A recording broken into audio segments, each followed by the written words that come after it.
అపోస్తలుడైన పౌలు గలతీ రాసిన పత్రిక 1వ అధ్యాయము 7వ వచనంలో ఏమని చెప్పినాడు చూడండి.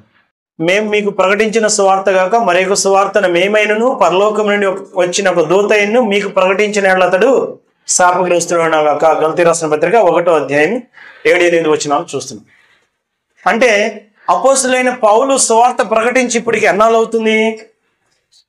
అపోస్తలుడైన పౌలు ముందుగా సువార్తను ప్రకటించాడంట. ఈ గలతీ రాసిన పత్రిక వచ్చేసరికి ఇదిగో మేము ప్రకటించాము, ఆ సువార్తను గాక మరి ఒకటి మేము ప్రకటించిన, పరలోకం నుంచి ఒక దూత వచ్చి ప్రకటించిన. అంటే పౌలు ఇప్పటికీ సువార్త ప్రయాణంలో, అంటే సువార్త ప్రకటిస్తూ ఎన్ని సంవత్సరాలు అయిందంటే దగ్గరగా 17 సంవత్సరాలు అయింది. ఎందుకంటే గలతీ రాసిన పత్రిక అపోస్తల కార్యం 15వ అధ్యాయంలో జరిగిన సంఘటనలు కోట్ చేస్తూ రాసి ఉన్నాడు. గలతీ రాసిన పత్రిక 2వ అధ్యాయంలో ఉంటుంది, 14 సంవత్సరాల తర్వాత నేను యెరూషలేము వచ్చి ఉన్నాను. అంటే 17 సంవత్సరాలు అయింది సువార్త ప్రయాణంలో ఉండి. కనుక మళ్ళీ ఇప్పుడు నేను ఏమన్నా మొదట ప్రకటించిన సువార్తకు వ్యతిరేకంగా నేను ప్రకటించిన అంటే మానవుడు మారొచ్చా? ఒకవేళ మేము ఫస్ట్ ప్రకటించిన సువార్త కాకుండా ఇంకొకటి నేను ప్రకటించిన అంటే లేఖనాలకు వ్యతిరేకంగా ఎవరు చెప్పినా, అది పౌలు అయ్యుండొచ్చు, ఇంకొకరు అయ్యుండొచ్చు, వాళ్ళు ఏమవుతారు? శాపగ్రస్తులే. ఒకవేళ అయ్యగారి పరిచర్య 14 సంవత్సరాల నుంచి ఉంది, 20 సంవత్సరాల నుంచి ఉంది కాబట్టి అయ్యగారు ఇప్పుడు కొత్త దర్శనం వచ్చింది ఏదో ఒకటి చెప్పాడు అంటే కరెక్టేనా? తప్పు. ఎవరి ఆలోచన అయితే నీకు లేఖనాలకు అనుగుణంగా ఉంటుందో ఆ వ్యక్తి మాత్రమే నీకు నిత్యమైన స్నేహితుడు. నిజంగా. ఎందుకంటే లేఖనాలు నీకు నిత్య జీవితాన్ని ఇస్తాయి కనుక దాని వైపు నేను నడిపిస్తుంది. కాబట్టి ఆ విషయాన్ని ఆలోచించాను. దేవుని చిత్తమైతే రాజుల యొక్క మొదటి గ్రంథము అదే 22వ అధ్యాయము మొదటి వచ్చిన దగ్గర నుంచి ఆహాబు రాజు మరియు యెహోషాపాతు మరియు మీకయ అనే ఈ ప్రవక్త, ఈ ముగ్గురు మధ్య జరిగినటువంటి సంభాషణ నుంచి మనం ఏం నేర్చుకోవచ్చు? 22వ అధ్యాయం మొదటి వచ్చిన దగ్గర ఇశ్రాయేలు వారిలో మూడవ సంవత్సరము ఒకరితో ఒకరు యుద్ధము జరిగేట్టుగా మానవి.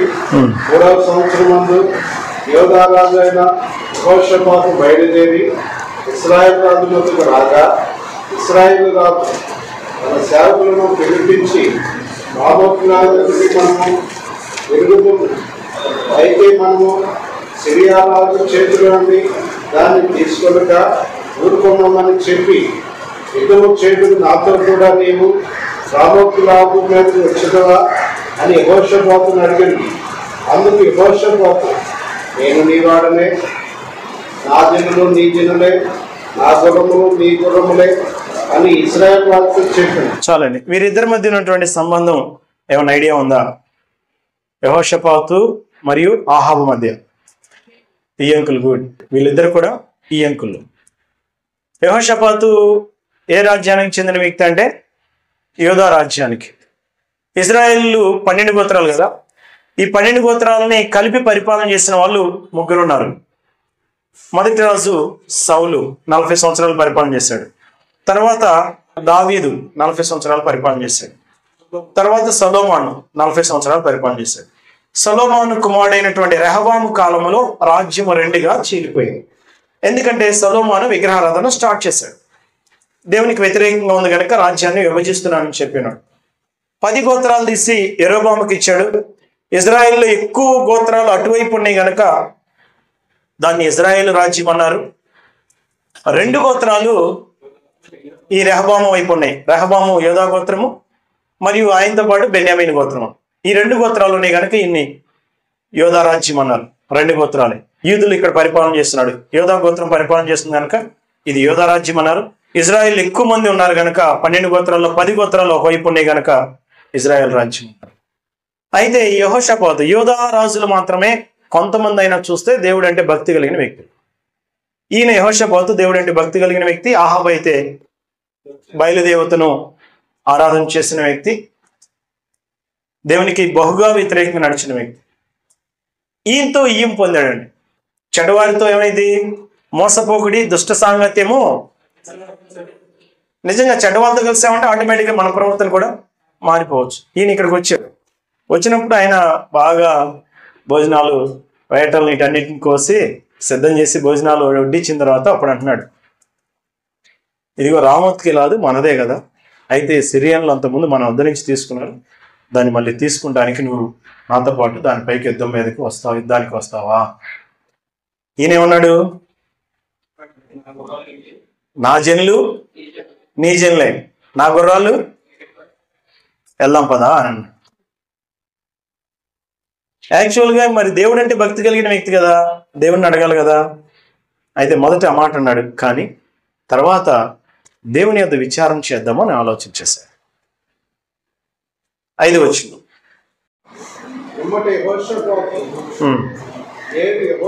విచారణ చేయడం రండని ఇశ్రాయేలు రాజు కనుక ఇశ్రాయేలు రాజు దాదాపు 400 మంది ప్రవక్తలు పిలిపించి యుద్ధము చేయటకు రామోత్రాము నదికి పోకుందనా అని వారిని అడిగింది. అందుకు యెహోవా దానిని రాజాని చేతికి అప్పగించిన కనుక పోండని వారు చెప్పింది. కానీ యెహోషాపాతు విచారణ చేయటకై మీరు తప్ప యెహోవా ప్రవక్తలు ఒక్కడైనా ఇక్కడ లేడా? ఇక్కడ చూడండి జాగ్రత్తగా, యెహోవా యొద్ద విచారణ చేద్దాం. ఎందుకంటే యోధా రాజులు దేవుడు అంటే భక్తి కలిగి ఉన్న వ్యక్తి. యెహోషాపాతు గురించి ఆలోచన చేసినప్పుడు చూడొచ్చు, చాలా దేవుడు అంటే భక్తి కలిగిన వ్యక్తి యెహోషాపాతు. కాబట్టి ఇప్పుడు యుద్ధానికి వెళ్ళబోయే ముందు రామోత్కి లాదు అనగా అర్థం ఏంటంటే రామోతు గిల్యాదులో ఉన్నాడు అని అర్థం. రామోతు గిలియాదు. సో గిలాద్ అనేది మొరటు దేశం. గిలాద్ అనేది మొరటు దేశం. ఈ మొరటు దేశాన్ని నుంచి ఒక ఆయన వచ్చాడు, గొప్ప వ్యక్తి, ఏలియా వచ్చాడు. గొప్ప వ్యక్తి అన్నాను, ఒక్క వ్యక్తి సైన్యం ఆయన ఏలియా. ఈ ఆహాబు యెజబెల్ వీళ్ళందరూ కలిసి దేవుని ప్రవక్తలను నాశనం చేస్తూ ఉంటే ఒక్కడే నిలబడిన వ్యక్తి దేవుని వైపు. సో ఏలియా కూడా అక్కడి నుంచి వచ్చి ఉన్నాడు. 17వ అధ్యాయంలో మీరు చూడవచ్చు అనమాట ఆయన గురించి. అంతటి గిలాదు కాపురస్తుల సంబంధి యగు తిష్వీడైన ఏలియా. సో ఇక్కడ మీరు చూస్తే యెహోవా యొద్ద విచారణ చేద్దాము అని అన్నారు. ఏ దేశం పైకి వెళ్ళడానికి? రామోత్ గిలాదు. అది యెరూషలేమునకు 64 కిలోమీటర్ల దూరంలో ఉండిద్దండి ఆ పట్టణం. యోధా రాజుకు దగ్గరలో ఉన్న పట్టణమే. ఎందుకంటే సిరియన్లు తన మీద కూడా వస్తారు కనుక రాకుండా అడ్డుకోవటానికి అని చెప్పి ఈయన కూడా సరేలే వెళ్దాంలే అని అనుకుంటాడు. ఇక యెహోవా యొద్ద విచారణ చేద్దామని అడిగితే రాజు ఏం చేశాడు? ఎంతమందిని పిలిచాడు? 400 మంది ప్రవక్తలు పిలిచాడు. ఎవరొద్ద విచారణ చేయడానికి? అడిగిన వ్యక్తి యెహోషాపాతు. యెహోవా యొద్ద విచారణ చేద్దాము, ఈ విషయంలో యుద్ధానికి వెళ్ళొచ్చా లేదా. ఎందుకంటే దావీదుని మీరు చూడవచ్చు, అనేక సార్లు దేవుని యొద్ద విచారణ చేశాడు. అమాలేకీయులను తరిమే సందర్భంలో కూడా నేను వీరిని తరిమితే పట్టుకోగలుగుతానా అంటే ఓకే పట్టుకోగలుగుతా వెళ్ళు. మరియు తను కైలా పట్టణంలో ఉన్నప్పుడు వీళ్ళు సౌలు వచ్చి నప్పుడు వీరు నన్ను అప్పగిస్తారని తెలిసింది. నిజంగా వీళ్ళు నన్ను అప్పగిస్తారంటే అవును నిన్ను అప్పగిస్తారంటే ఆ కైలా పట్టణం నుంచి వెళ్ళిపోయాడు దాకా. అంటే దేవుని యొద్ద విచారణ చేయటము దేవుడు అంటే భక్తి కలిగి ఉన్న రాజులకు అలవాటుగా ఉన్నది తప్పనిసరిగా. సో ఈయన విచారణ చేద్దాం అనుకున్నప్పుడు ఆహాబు ఎవరిని పిలిచాడు? 400 మందిని పిలిచాడు. వారందరూ ఏం చెప్తున్నారు? 6వ వచనం. ఇశ్రాయేల్ రాజు దాదాపు 400 మంది ప్రవక్తలను పిలిపించి యుద్ధము చేయుటకు రామోత్ గిలాదు మీదకి పోకుందనని వారిని అడిగాను. అందుకు యెహోవా దాన్ని రాజైన నీ చేతికి అప్పగించును గనుక పొండని వారు. తెలుగులో మనం యెహోవాని చూస్తాం, కానీ నిజంగా గ్రీక్ బైబిల్లో ఎడోనాయ్ అని ఉంది. ADONAI. ఎడోనాయ్ అంటే ప్రభువు అని అర్థం. నిజంగా యావే అని పలకలేదండి వాళ్ళు. హెబ్రీలు వారి యొక్క బైబిల్లో మీరు చూస్తే ఎడోనాయ్ అనే పదాన్ని ఎక్కువ వాడుకున్నారు. ఎందుకంటే ఆ పదాన్ని ఉచ్చరించడానికి కూడా వాళ్ళు భయపడి ఉన్నారు. అందుకని పెద్ద అక్షరాలతో ప్రభు అని కనిపిస్తూ ఉండేది. చూడండి, క్రొత్త నిబంధనలోకి వచ్చిన తర్వాత మీకు ప్రభు అనేది బోల్డ్ లెటర్లతో కనిపిస్తే తండ్రి అయినటువంటి దేవుణ్ణి సంబోధిస్తున్నాడు అక్కడ అనే అర్థము. సో ఇక్కడ ప్రభు అనేది నిజంగా వీళ్ళు దేవుని ప్రవక్తల 400 మంది.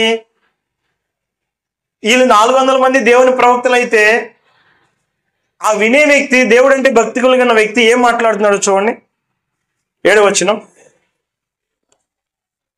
పొండని వారు చెప్పిరి గాని యెహోషాపాతు విచారణ చేయుటకై వీరు తప్ప యెహోవా ప్రవక్తల్లో ఒకడైన ఇక్కడ. అంటే ఈ ప్రవక్తలు ఎవరు? యెహోవా ప్రవక్తలైనా, బయలు ప్రవక్తలు ఉండొచ్చు. ఆనాడు ఏలియా చంపిన 450 మంది బదులు మళ్ళీ 400 మందిని కూర్చుకుని ఉండొచ్చు. లేక తప్పించుకుపోయినటువంటి ఆషేరాదేవి ప్రవక్తలు ఉండొచ్చు. వీరు నిజంగా దేవుని ప్రవక్తలు కాదని యెహోషాపాతు గ్రహించాడు. అంటే ఇప్పుడు అక్కడ వాళ్ళు వాడిన ప్రభు అనే పదము ఎవరిని చూసి ఉండొచ్చు? బయలుదేవతనైనా చూసించి ఉండవచ్చు. ఎందుకంటే వాళ్ళకి కదా వీళ్ళు ప్రవక్తలు, బయలుదేవత కదా ప్రవక్తలు వీళ్ళు. కాబట్టి వీళ్ళు అక్కడ వాడిన పదము యెహోవా దేవుడిని సూచించాడు అనుకోవడానికి ఏమీ లేదు.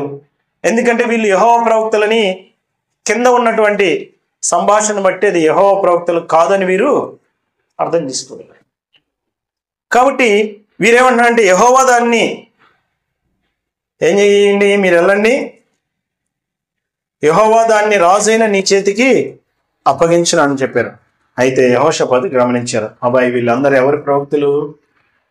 దేవుని కొరకు మాట్లాడేవాళ్ళు కాదు. రాజు ఏం చెప్తే ఏది కావాలనుకుంటే, ఈనాడు చాలా మందికి ఏం కావాలండి, మన వాళ్ళకి ప్రజలకు కూడా, ప్రజలకు కానీ అనేక మందికి మాకు అనుకూలంగా చెప్పే వ్యక్తి, అవునా కదా? తిమోతికి రాసినటువంటి 2వ పత్రిక 4వ అధ్యాయం 2వ వచనం దగ్గర నుంచి వాక్యమును ప్రకటించము, సమయమందును అసమయమందును ప్రయాసపడము, సంపూర్ణమైన దీర్ఘశాంతముతో ఉపదేశించుచు ఖండించుచు గద్దించు ఉండుము. ఎందుకనగా ఏం ప్రకటించాలి? వాక్యాన్ని ప్రకటించు, సమయమైన అసమయమైన. ఎందుకంటే జనులు దేన్ని సహించట్లేదు? హితబోధ అంటే ఆరోగ్యకరమైనటువంటి బోధ. ఆరోగ్యకరమైన బోధన సహింపక దురచెవులు గలవారై తమ స్వకీయ దురాశలకు అనుకూలమైన బోధకులను తమ కొరకు సత్యమునకు చెవినీయక కల్పనా కథల వైపు తిరిగి కాలము. ఆనాడే ఆ రాజు ఏది కావాలంటే అది చెప్పేటటువంటి 400 మంది ప్రవక్తలు ఉన్నారు. ఈనాడు ఉన్నారా? ఉంటారా లేదా? ఉంటారని లేఖనం చెప్పిందా లేదా? జనులు తమకు అనుకూలమైన వ్యక్తిని పోగు చేసుకుంటారు. కొన్ని మినిస్ట్రీస్లో చూడండి, ఈ వ్యక్తి మాకు అనుకూలంగా చెప్పట్లేదు, మేము చెప్పినట్టు నడవట్లేదు, కాబట్టి ఏం తీసేసి ఇంకొకరిని. దేవునికి అనుకూలంగా చెప్పే వ్యక్తి కావాలి మనకి. ఎందుకంటే మనం దేవుని నమ్ముతుంది, ఆరాధన చేస్తుంది కూడా, అక్కడ కూడేది ఎందుకంటే ఆత్మ సంబంధమైన గైడెన్స్ కోసం కదా. ఇక్కడికి వచ్చే వ్యక్తులు భౌతికమైన గైడెన్స్ కోసం కాదు కదా వాళ్ళు వచ్చేది, భౌతిక జీవితాన్ని నడిపించడానికి కాదు కదా ఇక్కడ మనం చేరేది. మనం చేరేది ఆత్మ సంబంధంగా యుగయుగాలు జీవించడానికి, మమ్మల్ని యుగయుగాలు నడిపింపు చేయడానికి, ఏ విధంగా మేము నడిస్తే యుగయుగాలు జీవించగలమో అని తెలుసుకోవడానికి వస్తూ ఉంటారు ప్రజలు. వారికి అందించాల్సిన ఆత్మ సంబంధమైన గైడెన్స్. కానీ కొందరైతే ఏంటంట దురద చెవులు, దురద ఉంటే ఏమైంది, చెవి గోక్కోవాలనిపించింది. అలాగే వీళ్ళు వీరి అనుకూలంగా ఉన్న వ్యక్తులను పోగు చేసుకుంటారు. అలాగే ఈ రాజు కూడా తనకు అనుకూలమైన వ్యక్తులను పోగు చేసుకున్నాడని యెహోషాపాతు గ్రహించాడు. అయ్యా వీళ్ళు కాదు, వీరు కాకుండా యెహోవా ప్రవక్తలు ఒక్కడైనా 22వ అధ్యాయము 8వ వచనం చూడండి.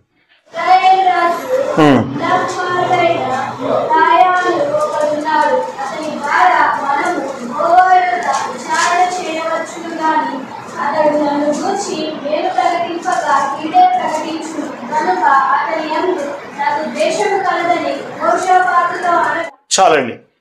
వీరు తప్ప ఇంకెవరు యెహోవా ప్రవక్తలో ఒక్కడైనను లేడా? ఈ 400 మంది అబద్ధం చెబుతున్నారా? 400 మంది. ఈనాడు చాలా మందికి ఏంటంటే, ఒకవేళ కొందరు లేఖనాలు ఉన్నది మాత్రం చెబుతుంటే, అంటే 1000 మంది అబద్ధమే చెబుతున్నారా చెప్పొచ్చు. ఇక్కడ 400 మంది చెప్పట్లేదా? ఇప్పుడు అనేక 100 మంది చెప్పేవాళ్ళుంటే ఓకే, అందరూ ఒకవేళ అందరని కాదు, ఒకవేళ ఒక్కడు ఇద్దరు లేఖనాలకు అనుగుణంగా చెప్తున్నా, మిగతా వారు దేవునికి వ్యతిరేకంగానే మాట్లాడుతున్నారా? ఒకవేళ దేవుని లేఖనాల్లో లేదంటే ఓకే, లేఖనాల్లో లేని ఎవరు చెప్తే వాళ్ళు అబద్ధం చెప్తున్నట్టే. అంతమంది చెప్తారా? 400 మంది చెప్పారు. 400 చెప్పినా ఈయన అంటున్నాడు ఒక్కడు కూడా లేడంటే ఉన్నాడయ్యా. మేకా అనే ఆయన, ఇమ్లా కుమారుడైనటువంటి మేకయ్య అనే ఆయన ద్వారా దేవుని యొద్ద విచారణ చేయొచ్చు, యెహోవా యొద్ద. కానీ అతడు ఏం చేస్తున్నాడు? నన్ను గూర్చి ఏది వినాలనుకుంటున్నాడు? మేలు వినాలనుకుంటున్నాడు. నువ్వు నేను డాక్టర్ వద్దకు వెళ్తూ ఉంటాం అనేక సార్లు. డాక్టర్ నుంచి ఏం వినాలనుకుంటాం? నిజంగా డాక్టర్ మనలో రోగాన్ని నిర్ధారణ చేయాలనుకుంటామా, లేకపోతే నీకు పర్వాలేదు అంత బాగుందని చెప్పాలనుకుంటాం? ఏమని కోరుకుంటాం? ఎంతమంది డాక్టర్ నిజంగా మనలో ఉన్న రోగాన్ని నిర్ధారణ చేయాలనుకుంటాము? ఎంతమంది అంత బాగుందే ఉందని చెప్పాలనుకుంటాం? అందరూ కూడా డాక్టర్ ఏమని చెప్పాలనుకుంటాం? ఆయన నోటి నుంచి బాగుంది అని చెప్పాలనుకుంటాం. డాక్టర్ వద్దకు వెళ్ళేది ఎందుకు? అసలు ఏదైనా బాగాపోతే సరి చేసుకోవడానికి కదా. నాలో ఏముందో నిజంగా ఇన్ని చెప్పాలి, అవి నేను సరి చేసుకోవాలని ఆలోచన ఉండాలి. అలాగే దేవుని వద్దకు వస్తున్నాం అంటే నిజంగా దేవుడు ఏం కోరుతున్నాడు నన్ను యుగయుగాలు జీవింప చేయటానికి అనేది ఆలోచన ఉండాలి. ఈయనైతే అంటున్నాడు, ఆయన నన్ను గూర్చి మేలు చెప్పడయ్యా, ఎప్పుడు కీడే చెప్తాడు. మేకయ్య అంటే అర్థం ఏంటి? ఈయన ఒకవేళ ఏలియా సమయంలో ప్రేరేపింపబడి ముందుకొచ్చిన వ్యక్తి అయి ఉండొచ్చు. మేకయ్య అనగా అర్థము యెహోవా లాంటి వాడెవరు, యెహోవా లాంటి వాడు ఎవరు అని. ఎందుకంటే యెహోవాయే దేవుడని ఏలియా వేసినటువంటి పందెంలో చూడగలుగుతాం కదా. అప్పుడు ఈయన ప్రేరేపించబడి వచ్చి ఉండొచ్చు. మొదటి రాజుల గ్రంథం 20వ అధ్యాయంలో కనుక చూసినట్లయితే ఇక్కడ పేరు చెప్పబడినటువంటి ప్రవక్త గురించి చూస్తాం కదా.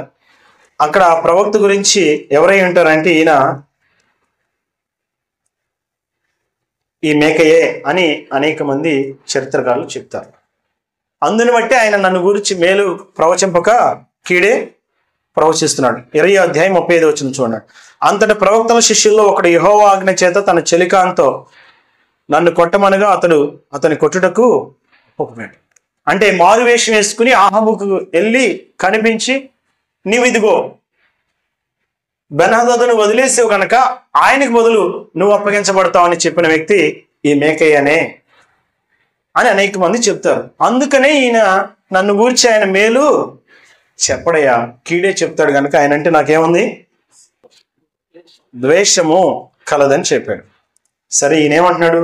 నిజంగా దేవుని యొద్ద విచారణ చేయాలంటే మనకు అనుకూలంగా కావాలనుకోవాలా, దేవుడు ఏం చెప్తాడు అది కావాలనుకోవాలా? అప్పుడు ఆయన అంటాడు, నువ్వు అలాగాను దయ్యా, దేవుని యొద్ద విచారణ చేయాలనుకుంటున్నావు కాబట్టి ఆ వ్యక్తిని పిలువు. 22వ అధ్యాయము 9వ వచనం. సరే, రాజు ఏమన్నాడంటే యెహోషాపాతు మాటకు ఒప్పుకున్నాడు. సరేలే అని చెప్పి తన సేవకులు ఒకరిని పిలిచి వెళ్ళి ఆ మేకయ్యను పిలుచుకురండి అని చెప్పాడు. ఇక ఈ లోపు అందరూ కూడా యుద్ధానికి సిద్ధంగా ఉన్నారు. రాజవస్త్రాలు ధరించుకుని గద్దెల మీద ఆసీనులై ఉన్నారు. ఇక్కడ ఉన్నటువంటి ప్రవక్తలందరూ ఏం చేస్తున్నారు? 400 మంది. కెనయానా కుమారుడైనటువంటి సిద్కియా అయితే ఇనప కొమ్ములు చేయించుకుని ఇదిగో ఈ కొమ్ములతో వారిని పొడిచి నాశనం చేస్తామంటున్నాడు. మిగతా వాళ్ళందరూ కూడా అలాగే చెప్తున్నారు. యెహోవా సెలవిస్తున్నాడు అని చెప్పాడు. ఇప్పుడైతే మిగతా వాళ్ళందరూ అలాగే ప్రకటన చేస్తున్నారు. మరి మేకయ్య దగ్గరికి వెళ్ళినటువంటి వ్యక్తి ఏమంటున్నాడంటే, అయ్యా, రాజుతో అందరూ మంచి మాటలే పలుకుతున్నారు, రాజుతో అందరూ, నువ్వు కూడా చేంజ్ చేస్తా, వారి మాటకు అనుకూలపరచు. ఏం చేయాలి? 13 వచ్చింది.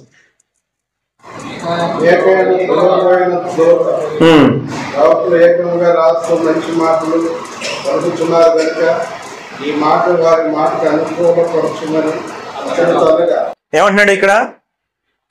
అయ్యా, నీకెందుకు అనవసరంగా? వాళ్ళందరూ ఏం చెప్తున్నారు? 400 మంది రాజుకి మేలు చెప్తున్నారు, నువ్వు వెళ్ళు యుద్ధంలో గెలుస్తావు అని. నువ్వేం చేస్తావు? నువ్వు కూడా వచ్చి ఆ మాట చెప్పేసేసి ఎందుకు ఇంతమంది 400 మంది చెబుతుంటే నువ్వు ఒక్కడే ఏ రోజు చెప్పడం ఎందుకు? ఈనాడు కూడా చాలా మంది అదేనండి. ఒకవేళ వాక్యం ఉన్నది ఉన్నట్టు చెప్పాలంటే వాళ్ళందరి మంది అంతమంది చెబుతున్నప్పుడు మనకి ఎందుకులే, ఏదో మనం కూడా వాళ్ళతో పాటు ఏదో ఒకటి చెప్పేస్తే పోయిద్దిలే అని కొంతమంది అనుకునే వాళ్ళు ఉన్నారు. కానీ మేకే అలాంటి వ్యక్తి కాదు. మేకే ఏమంటున్నాడు చూడండి, 14 వచనం. ఏమంటున్నాడు? దేవుని యొద్ద విచారణ చేయాలి. నిన్ను నన్ను ఒక వ్యక్తి ఈయన దేవుని యొక్క వాక్యాన్ని బోధిస్తాడు అని మన ఎడల ఒక భావన కలిగితే నిశ్చయంగా ఏం చెప్పాలి? నువ్వు నేను ఎలాంటి దృక్పథం ఉండాలి? ఉండాలండి?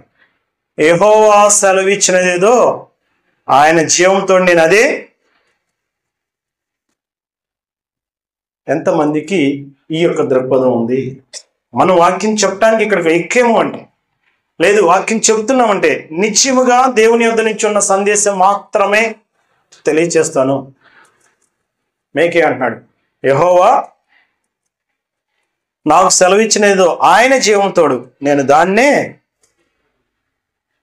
నువ్వేమన్నా వచ్చి అందరూ 400 మంది ఒక మార్గంలో నడుస్తున్నారు, నువ్వు కూడా అదే మార్గాన్ని నడువు అంటున్నావు. నాకు అది కాదు కావాల్సింది. దేవుడు ఏం చెప్తాడో అదే నాకు మార్గము, దాని ప్రకారం నేను ఆయనకి తెలియచేస్తాను.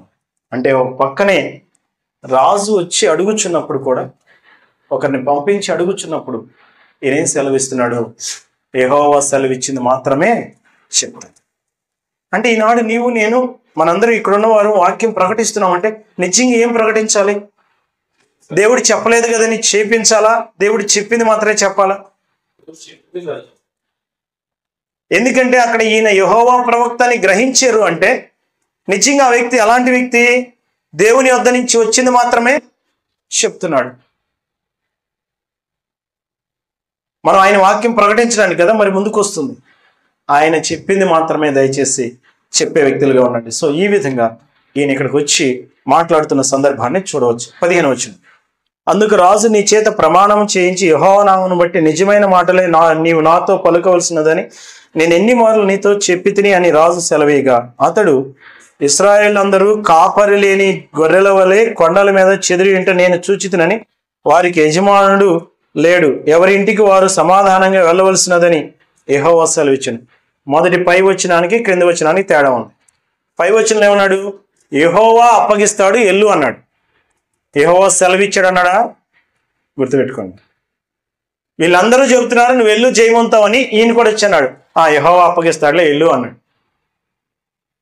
ఆయన అన్నాడు నువ్వు నిజంగా దేవుడు సెలవిచ్చాడని చెప్పలేదు కాబట్టి నిజమేంటో చెప్పు అన్నాడు. ఈయన ఏమన్నాడు అప్పుడు? ఇజ్రాయేల్ అందరూ కాపరి లేని, అంటే నీవు యుద్ధానికి వెళ్తే ఏమైపోతావు? కాపరు ఎవరు? రాజు. కాపరు లేని గొర్రెలు ఎవరు? ప్రజలు. సో నువ్వు యుద్ధానికి వెళ్తే ఏమైపోతావు? చచ్చిపోతావు అని ఇండైరెక్ట్గా చెప్పేశాడు. కాపరు లేని గొర్రెల వలె చెదరింటే నేను చూసి తిని, కాబట్టి ఎవరికి వాళ్ళ ఇంటికి వెళ్ళిపోండి. అంటే యుద్ధము వద్దు, యుద్ధానికి వెళితే చచ్చిపోతాను. కానీ రాజు ఏం చేశాడు? విన్నాడా? ఇవన్నీ మనకు తెలిసిన సందర్భం. విన్నాడా?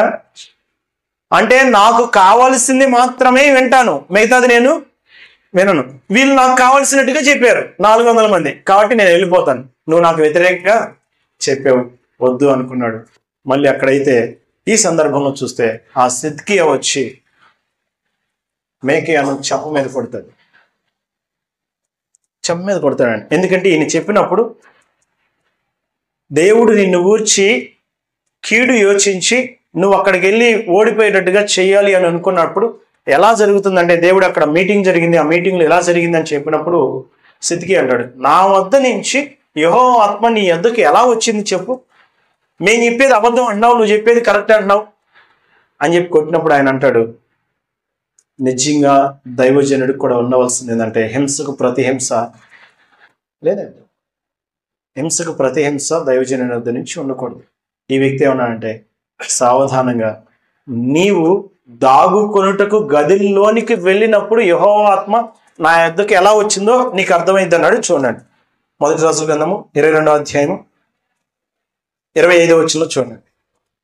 అందుకు మీకయ్య దాగుకొంటకై నీవు ఆయా గదుల్లోనికి చొరబడినాడు, అది నీకు తెలియవచ్చునని అతనితో చెప్పాను. అప్పుడు ఇశ్రాయేల్ రాజు మేకయాను పట్టుకొని తీసుకుని పోయి పట్టణపు అధికారి అయిన ఆమోనునకును రాజకుమారుడైన యోవాషునకును అప్పగించి బందీగృహంలో ఉంచి మేము క్షేమముగా తిరిగి వచ్చే వరకు అతనికి కష్టమైన అన్నము నీళ్లు ఇయుడని ఏమన్నాడు? నాకు వ్యతిరేకంగా మాట్లాడి ఉన్నాడు కనుక నేను క్షేమముగా తిరిగి వచ్చే వరకు, అంటే నువ్వేమన్నా నేను రాను అని చెప్పావు క్షేమముగా, కానీ నేను తిరిగి వస్తాననే ధైర్యంతో ముందుకు వెళ్తున్నాడు. ప్రవక్త ఏమన్నాడంటే, నువ్వు గనక క్షేమంగా వస్తే 28వ వచనం, అప్పుడు మేకయ్య ఇలాగో చెప్పాను, సకల జనులారా నా మాట ఆలకించడని చెప్పాను. ఇశ్రాయేల్ మొత్తంతో చెప్తున్నాడు, అయ్యా రాజు ఎడితిరిగి వినలేదు, ఎవరికి వాళ్ళు ఇంటికి వెళ్ళమని మీతో కూడా అన్నాను, మీరు వినలేదు, రాజుతో పాటు యుద్ధానికి వెళ్తున్నారు, కాబట్టి ఇప్పుడు జాగ్రత్తగా వినండి. ఏమనంటే రాజువైన నీవు ఏమాత్రమైన క్షేమముగా తిరిగి వచ్చిన నిజంగా ఒక వ్యక్తి నిజమైన ప్రవక్త కాదంటే అతను చెప్పింది జరగాల. పరిస్థితులు ఎలా ఉన్నా సరే ఒక వ్యక్తి చెప్పాడు అంటే దేవుని ప్రవక్త తప్పనిసరిగా అలాగా జరగాలి. అప్పుడు మాత్రమే అతను నిజమైన ప్రవక్త. దానిలో ఎక్కడ తేడా వచ్చినా అతను నిజమైన ప్రవక్త కాదు. ఈయనన్నాడు, నువ్వు గనక క్షేమంగా తిరిగి వస్తే, నువ్వు క్షేమంగా తిరిగి వస్తాను, అప్పటి వరకు నాకు కష్టమైనటువంటి ఆహారం ఇవ్వమంటున్నావు, కానీ నువ్వు మాత్రం క్షేమంగా తిరిగి వస్తే దేవుడు నా చేత పలికించరు. ఇప్పుడు మేకయ్య జైల్లో వేయబడటానికి మంచి చెప్పినందుక చెడ్డ చెప్పినందుకు? అంటే నిజంగా నువ్వు సత్యాన్ని ప్రకటిస్తే అందరూ నిన్ను ప్రేమిస్తారా? ద్వేషించే వాళ్ళు కూడా ఉంటారా? ఉంటారు. ప్రజలు ఎవరిని కొనియాడారు? అబద్ధ ప్రవక్తలు కొనియాడారు. యేసుక్రీస్తు వారు అన్నాడు కదా, మనుషులందరూ మిమ్మల్ని కొనియాడినప్పుడు మీకు శ్రమ, ఎందుకంటే వాళ్ళు పితరులు అబద్ధ ప్రవక్తలు అలాగే కొనియాడారు. సో ఈ విధంగా ఈ రాజు యుద్ధానికి వెళ్ళేటప్పుడు పైకి వెళ్తున్నాడు కానీ లోపల భయం అయితే ఉంది. యుద్ధానికి వెళ్ళాలని వెళ్తున్నాడు కానీ భయం ఉంది. ఎందుకు భయం ఉంది? ఈయన అక్కడికి వెళ్తే చనిపోతాం అని చెప్పాడు. అందుకోసం ఏం చేశాడంటే మారు వేషం వేసుకున్నాడు. ఒక రాజు అయ్యి ఉండి సామాన్యుని యొక్క, ఒక సైనికుని యొక్క వస్త్రాలు ధరించాడు. రాజ వస్త్రాలు ఎవరికి ధరింపజేశాడు? యెహోషాపాతుకు ధరింపజేశాడు. నువ్వు మాత్రం రాజ వస్త్రాలతో వెళ్ళు, నేను మాత్రం మామూలుగా వస్తాను. అసలు యుద్ధం ఎవరు చేద్దామంది? ఆహాబే. ఆయన తోడుగా వస్తాను. ఆయన యెహోషాపాతుని ఏమన్నా అంటే, నువ్వు రాజ వస్త్రాలతో వెళ్ళు, నేను మామూలుగా వస్తాను. సో ఈ విధంగా ఈరువైపు నుంచి తన యొక్క ప్లాన్ని మార్చుకుని వీళ్ళందరూ యుద్ధానికి వెళ్తున్నారు. ఇద్దరు రాజులు అయితే ఒక్క ఆయనే రాజు వస్త్రాలతో వెళ్తున్నాడు, అది కూడా యెహోషాపాతు రాజు వస్త్రాలతో వెళ్తున్నాడు. ఈయనైతే ఆహాబు రాజు మామూలు వస్త్రాలతో, సైనికుని వస్త్రాలతో వెళ్తున్నాడు. అటువైపు శత్రు సైన్యం ఏం చేశాడంటే, ఆ సిరియా రాజు ఏం చెప్పాడంటే తన 32 సైనిక అధికారులతో ఏం చెప్పాడంటే, మీరు ఇశ్రాయేల్లో ఎవరి తలుపులతో అసలు పోరాడద్దు, మీరు వేటాడాల్సిన ఒక రాజుని, అతను చంపేయండి చాలు. మీరు మిగతా అందరితో అసలు పోరాటం వద్దు, మెయిన్గా చంపాల్సింది ఎవరిని? ఇశ్రాయేల్ రాజు. ఎందుకు? దేవుడే చెప్పాడు కదా, తప్పనిసరిగా నువ్వు వెళ్తే చచ్చిపోతాను. ఈయన వల్ల తన ప్రాణం కాపాడుకోవాలని మారు వేషంలో వెళ్ళాడు. అయితే యుద్ధం బలంగా జరుగుతున్నప్పుడు శత్రు సైనికులు కనుగొన్నారు. రాజవస్త్రాలు ధరించిన వ్యక్తిని కనుగొని అతన్ని చుట్టుముట్టారు. ఎవరు రాజవస్త్రాలు ధరించుకుంది ఇప్పుడు? యెహోషాపాతు చుట్టుముట్టినప్పుడు అతను కేకలు వేశాడని మొదటి రాజుల గ్రంథంలో చూస్తాం. కానీ నిశ్చయంగా అతడు దేవునికి మొరపెట్టినాడు. 2వ దినవృత్తాంతాల గ్రంథము 18వ అధ్యాయం 31 వచ్చి.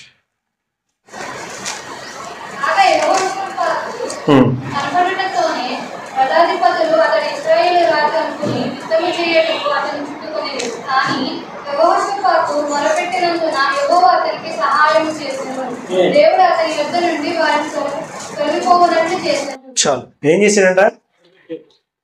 కష్టాల్లో ఈ యోధారాజు దేవుడు అంటే భక్తి కలిగిన వ్యక్తి కష్టాల్లో ఇప్పుడు దేవునికి మొరపెట్టాడు. నిజంగా అసలు ఒక ప్రవక్త వచ్చి వద్దు అని చెప్పినా కానీ మంచి నడవండి ఏది చెడగొట్టింది? దుష్ట సాంగత్యం. ఆయనతో స్నేహం చేయటం వల్ల ఈయన కూడా ఆటోమేటిక్గా యుద్ధానికి వెళ్ళిపోయాడు. కానీ ఆ కష్టం వచ్చినప్పుడు దేవునికి మొరపెట్టాడు. వీళ్ళందరూ వచ్చి సైనికాధికారులు చుట్టుముట్టినప్పుడు దేవునికి మొరపెట్టుకున్నాడు. దేవుడు ఏం చేశాడంటే సహాయం చేశాడు. సరే ఓకే, నువ్వు వీరిని యుద్ధ నుంచి తొలగ చేస్తున్నానని వారిని తొలగ చూపిస్తాడు. మరి ఇప్పుడు ఎవరిని కనుగొనాలి మళ్ళీ వాళ్ళు? ఎలా? అయితే ఇప్పుడు కనుక చూస్తే దేవుడు ఒకటి చెప్పాడంటే అది ఎలాగైనా జరిగింది.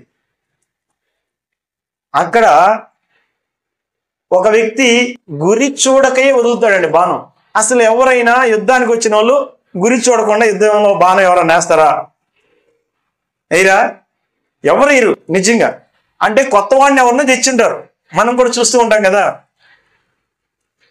ఇది ఇటువరకు మనకి యుద్ధం జరిగినప్పుడు, ఆ యొక్క పాకిస్తాన్తో ఇలాగ యుద్ధం జరిగినప్పుడు, అది 1969 ఆ సమయంలో ఎవరు కనపడితే వాళ్ళని కూడా తీసుకెళ్లి యుద్ధంలో నుంచోబెట్టారండి. సో అలా కొత్త వారిని కొన్ని సందర్భాల్లో మనం చూస్తూ ఉంటాం. యుద్ధం కనుక బలంగా జరుగుతుందంటే సైనికులు అక్కడ నిలబడలేకపోతున్నారంటే ఎవరిని ఉంటే ఆ పౌరులు మొత్తాన్ని తీసుకెళ్లి గన్నిచ్చి కాల్చమంటారు. అలాగా మరి ఎందుకనో ఒక వ్యక్తి కొత్తవాడు వచ్చినట్టున్నాడు, ఆ వ్యక్తి గురి చూడకనే వదిలేడంట. నిజంగా సైనికుడు అంటే గురి చూసి వదులుతాడు. మరి ఇతను కొత్తవాడు అయిన వచ్చి గురి చూడక వదిలితే అది ఎక్కడ తగిలిందంటే, ఎక్కడైతే కవచానికి కీలు మధ్యలో ఖాళీ ఉంటుందో ఆ ఖాళీలో గుండా గుండెలోకి దూసుకుపోయాడు. నిజంగా అసలు ఎదురుగా కొడితేనే ఇవన్నీ కవచాలు అడ్డు ఉంటాయి, గురి చూడకుండా వదిలితే ఖాళీలో నుంచి దూసుకుని వెళ్ళిపోయాడు. నాకు గాయమైందని చెప్పాడు, వెనక్కి తీసుకెళ్ళమని చెప్పాడు, కానీ అవకాశం అయితే లేదు, బలంగా జరుగుతుంది కనుక సాయంత్రం వరకు రథంలోనే ఉన్నాడు. అలాగే చనిపోయాడు. ఆహాబు రాజు అంటే ఇప్పుడు ప్రవక్తకు రాజుకు మధ్య జరిగిన సంభాషణలో ఈ ప్రవక్త యొక్క దృక్పథం ఎలా ఉందంటే, దేవుడు ఏం చెప్తే అది చెప్తాను అంతే. 100 మంది ఆయనకు అనుకూలంగా చెప్పినా నాకు అనవసరం, నేను దేవుని ప్రవక్తని కనుక దేవుని వద్ద నుంచి మాత్రమే వచ్చింది చెప్తాను. దేవుని వద్ద విచారణ చేయాలంటే ఈ 400 మంది వద్ద విచారణ చేయాలా? ఎవరు దేవునికి అనుకూలంగా చెప్తున్నారు, దేవుని మాటలు మాత్రమే చెప్తున్నారో వారి వద్ద విచారణ చేయాలి. యెహోషాపాతు గ్రహించలేదా వీళ్ళు చెప్పేది అబద్ధం చెప్తున్నారు అని? ఎంతమంది ప్రజలు చెప్పే వ్యక్తుల గురించి ఆలోచన చేస్తున్నారు, వీరు నిజంగా దేవుని యొక్క సందేశాన్ని లేఖనాల్లో నుంచి అందిస్తున్నారు లేక లేఖనాల్లో నుంచి కాకుండా సొంతగా అందిస్తున్నారు? ఎంతమంది గ్రహిస్తున్నారు? గ్రహించవలసిన బాధ్యత ఉన్నది. యెహోషాపాతు అక్కడ గ్రహించాడు, అయ్యా వీళ్ళు కాదు, వీరు తప్ప యెహోవా ప్రవక్తల్లో ఒక్కడు కూడా, అసలు ఒక్కడున్నా చాలు దేవుని వాక్యాన్ని ప్రకటించే వ్యక్తి ఆయనకు అనుకూలంగానే. సో ఇక్కడ ఆయన సత్యాన్ని వచ్చి అనుకూలపరచమంటే దేవుడు చెప్పింది మాత్రం నేను చెప్తానని చెప్పాడు. దేవుడు చెప్పింది చెప్పినప్పుడు వినాలా, వినకుండా ముందుకెళ్ళాలా? నాకు అనుకూలంగా చెప్పిన వాళ్ళు ఉన్నారు, నేను ఇటే దారి నడుస్తానని వెళ్తే ఏమైంది? 400 మంది ఆయనకు అనుకూలంగా చెప్పాడు, ఒక్కడు చెప్పింది ఈయనకు అనుకూలంగా ఉందా? నాకు అనుకూలంగా ఈయన చెప్పాడు కాబట్టి ఇటు వెళ్ళిపోతాను. అందుట్లో జనులు ఎక్కువ మంది అన్నారు, తక్కువ మంది అన్నారు. ఇటు చెప్పేవాళ్ళు 400 మంది, ఇటు చెప్తుంది ఒక్కడే, అది తనకు వ్యతిరేకంగా ఉంది కాబట్టి 400 మంది నాకు అనుకూలంగా చెప్తున్నారు, ఇటు వెళ్తా అన్నాడు. వెళ్తే ఏమైంది అంటే దేవుని యొక్క మాటను తృణీకరిస్తాయి. సత్యము నీకు ఇష్టమున్నా లేకపోయినా సత్యాన్ని అనుసరించాలి. అనుసరించకపోతే ఆహాబు ఏమయ్యాడు? నశించాడు. అలాగే సత్యాన్ని గనక వదిలేసి ఏదో ఆయన ఇస్తాడని చెప్పి ఘనపరుస్తాడని అబద్ధం చెప్పినటువంటి ప్రవక్త ఏమయ్యాడు? నాశనమయ్యాడు. సత్యము నాకు అనుకూలంగా లేదు గనక నేను దీన్ని నమ్మను, నా ఇష్టం ఇలాగే వెళ్తాను అనుకుంటే ఆహాబు జీవితం నుంచి మనం ఏమన్నా పాఠం నేర్చుకున్నట్టేనా? ఆయన జీవితం నుంచి నేర్చుకుంటే సత్యం ప్రకటించబడినప్పుడు అది మనకి ఇష్టం ఉన్నా లేకపోయినా దాన్ని అంగీకరించి ముందుకు వెళ్తేనే జీవము. ఆ రోజు యుద్ధము అనుకుంటే ఆయన బ్రతికేవాడు. దేవుని యొక్క మాట విని అలా వినకుండా ముందుకు వెళ్ళాడు, తనకు అనుకూలంగా చెప్పేవాళ్ళు ఉన్నారని జీవితాన్ని కోల్పోయాడు. కనుక ప్రియులారా, ఒక రాజుకి ప్రవక్తకి మరిగిన సంఘటనల నుంచి మనము 2 విషయాలు నేర్చుకుంటున్నాం. ఆ ప్రవక్త ఎవరైతే ప్రవక్తగా ఉన్నామో మనం చేయవలసింది యెహోవా సెలవిచ్చింది మాత్రమే చెప్తాం, ఆయన చెప్పింది మాత్రమే చేస్తాము. ఆయన సెలవిచ్చిన మాటను అసలు నువ్వు ఎన్నిచ్చినా నేను మేరను. 100 మంది ఒకరికి అనుకూలంగా ప్రకటిస్తున్నా, నాకు అనవసరం, దేవుని వద్ద నుంచి వచ్చింది మాత్రం నేను ప్రకటిస్తాను అనే దృక్పథం మేకే ద్వారా నేర్చుకోవాలి. కనుక ఈ విధంగా వారి జీవితాల నుంచి కొన్ని నేర్చుకున్నాం. అందుకని చదివి వదిలేయటం కాదు, కొన్ని పాఠాలు నేర్చుకోవాలి. అందుకోసమే బోధ కలగటానికే, బుద్ధి కలగటానికే మన ఎదుట ఉంది. వాటి నుంచి కొంత సందేశం గ్రహించు. కాబట్టి ఆ విధంగా సందేశాన్ని గ్రహించి దేవునికి అనుగుణంగా నడవాలని. ఒకవేళ చెప్పబడిన సందేశం ఎక్కడైనా లేఖనాలకు వ్యతిరేకంగా ఉంటే మీకు ఇష్టమైన దాన్ని నమ్మొద్దు. మీకు ఇష్టం కాకపోయినా లేఖనాలకు అనుకూలంగా ఉంటే తప్పనిసరిగా నమ్మండి.